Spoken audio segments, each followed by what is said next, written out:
Yanam పీఆర్టీసీ bus సర్వీస్ని కనకాలపేట వరకు పొడిగించాలని Kanakalapeta నవతరం youth అధ్యక్షులు కోన సత్తయ్య కోరారు. శనివారం ఉదయం ఆయన మాట్లాడుతూ కనకాలపేట నుంచి ప్రజలు ప్రభుత్వ ఆఫీసులకు, హాస్పిటల్కి, బ్యాంకు పనులకు, కూలీ పనులకు వెళ్లేవారు ఇబ్బందులు పడుతున్నారని ఆవేదన వ్యక్తం చేశారు.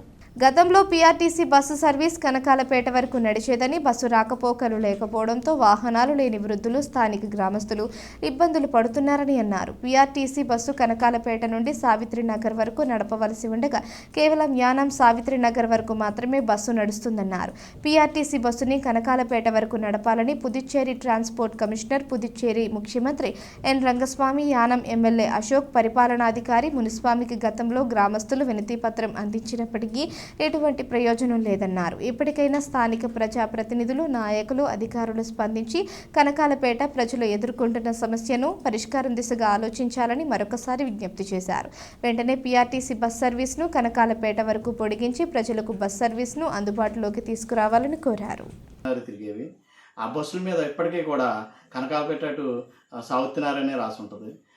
కాకపోతే కనకాలపేట కొద్ది సంవత్సరాల నుంచి తిరగటం మానేసింది. ఈ తిరగకపోవడం వల్ల వృద్ధులు, వికలాంగులు, అలాగే పెన్షనర్లు, బ్యాంక్ పని ఉన్న వాళ్ళు, కూలి పని చేసుకునే వాళ్ళు, ఉద్యోగస్తులు వీళ్ళందరూ కూడా తీవ్రమైన ఇబ్బందులు పడుతున్నారు.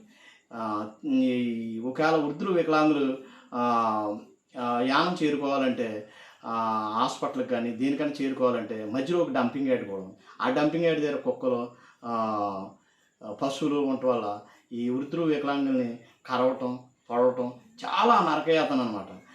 చాలాసార్లు అధికారులకి చెప్పడం జరిగింది, ఇలాగ కనకాలపేట పీఆర్టీసీ బస్ని తిరిగేటట్టు చేయండి సార్ అని. కానీ ఎందుకో మేము చెప్పడం, వాళ్ళు సరే అంటాం, ఇలా గడిచిపోతుంది. ఇప్పుడు ఈ మధ్యకాలంలో చాలా కుక్కలు విపరీతంగా పెరిగిపోవటం, ఈ వెళ్ళడానికి ఉద్యోగస్తులు అవుతే, కూలి పని చేసుకునే వాళ్ళు ఏంటి, వికలాంగులేటి, వృద్ధులేటి ఏంటో ఎన్నిసార్లు చెప్పినా వినకపోవటం, తర్వాత వీళ్ళ ఇబ్బందులు ఈ విధంగా ఉండటం. సరే ఏదేమైనా ఇప్పుడు దయించి ప్రభుత్వ ఉద్యోగులు ఇక నుంచైనా కనకాలపేట సాగుతున్నారు నడుపుతారని, ఈ ప్రజలకు ఏ విధమైన ఇబ్బందులు కలగకుండా చూడాలని కనకాలపేట తరఫు నుంచి నేను తెలియజేస్తున్నాను.